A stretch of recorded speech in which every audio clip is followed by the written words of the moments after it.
আগের ভিডিওতে আমি BF10 এবং আরটিজিএস নিয়ে কথা বলেছি এবং পরবর্তীতে এনপিএসবি নিয়েও আলাদা একটা ভিডিও আপলোড করেছি।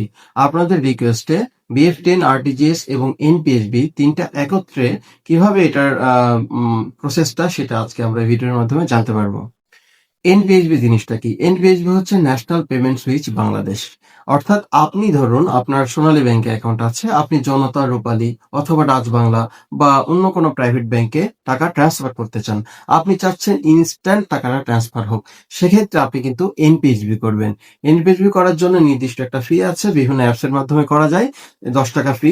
সেক্ষেত্রে গ্রাহক কিন্তু আপনার অপর প্রান্তে যিনি আছে তিনি কিন্তু ইনস্ট্যান্ট টাকাটা পেয়ে যাবে। অর্থাৎ আপনি যদি চান যে ইনস্ট্যান্ট টাকাটা পাঠাতে, তাহলে কিন্তু আপনি এনপিএসবি করবেন। এনপিএসবি করার ক্ষেত্রে অবশ্যই অ্যাকাউন্ট নাম্বার এবং নাম এই দুটো সঠিকভাবে দিবেন, নাহলে কিন্তু এনপিএসবি ডিসপিউট হয়ে যাবে। আর এনপিএসবি ডিসপিউট হয়ে গেলে সাধারণত 72 ঘন্টা বা 7 দিন পর্যন্ত সময় লাগতে পারে টাকাটা ব্যাক আসতে। BF10 জিনিসটা কি?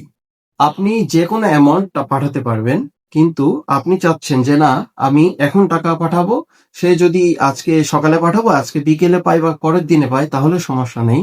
কিন্তু আপনি সেফলি টাকাটা পাঠাতে চান, যে টাকাটা সে পাবেই, কোনো ধরনের ডিসপিউট হবে না, এনপিএসবির মতো কোনো ধরনের ঝামেলা থাকবে না, নেটওয়ার্ক ইস্যু থাকবে না, সেক্ষেত্রে কিন্তু আপনি BF10 করতে পারেন। BF10 করতে কোনো ধরনের খরচ লাগে না, সম্পূর্ণ ফ্রি। আপনারা যে কোনো ব্যাংকের মাধ্যমে করতে পারেন, অথবা আপনার যদি অ্যাপস থাকে ফোনে, যেমন সোনালী ব্যাংকের সোনালী ই-ওয়ালেট অ্যাপস, ডাচ বাংলার নেক্সাস পে, এটা দিয়ে কিন্তু আপনি BF10 করতে পারেন। BF10 করলে যেটা হবে সেটা হচ্ছে আপনি BF10 এ যে কোনো অ্যামাউন্ট আপনি পাঠাতে পারবেন, অসুবিধা নেই। কিন্তু শর্তটা হচ্ছে আপনি BF10 এর টাকাটা সরাসরি যাবে, মানে সাথে সাথে যাবে না, একদিন, সর্বোচ্চ একদিন সময় লাগতে পারে আর কি। আরটিজিএস সম্পর্কে আরেকবার বলি। আরটিজিএস টা হচ্ছে real time gross settlement. RTGS এর ব্যাপারটা এনপিএসবির মতোই, যে সাথে সাথে টাকাটা পাবে, কিন্তু আরটিজিএস কিন্তু চার্জ ফ্রি নয়। কিছু ব্যাংক আরটিজিএস এর চার্জ ফ্রি দিয়ে থাকে, যেমন কৃষি ব্যাংক। তবে ম্যাক্সিমাম ব্যাংকে আরটিজিএস এর একটা চার্জ আছে, সেটা হচ্ছে 100 টাকা চার্জ।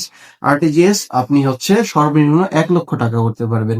আপনি যদি 99,999 টাকায় করতে চান কিন্তু হবে না।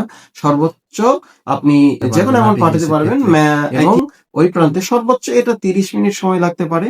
এমন হয় যে সাথে সাথেই চলে যায়, কিন্তু সর্বোচ্চ 30 মিনিট সময় লাগতে পারে সেটেলমেন্ট হতে। আরটিজিএস কে কেন রিয়েল টাইম বলা হচ্ছে? রিয়েল টাইম গ্রস সেটেলমেন্ট, কারণ টাকাটা গ্রাহক তাৎক্ষণিক পায়, এই জন্য এটাকে রিয়েল টাইম গ্রস সেটেলমেন্ট বলা হয়।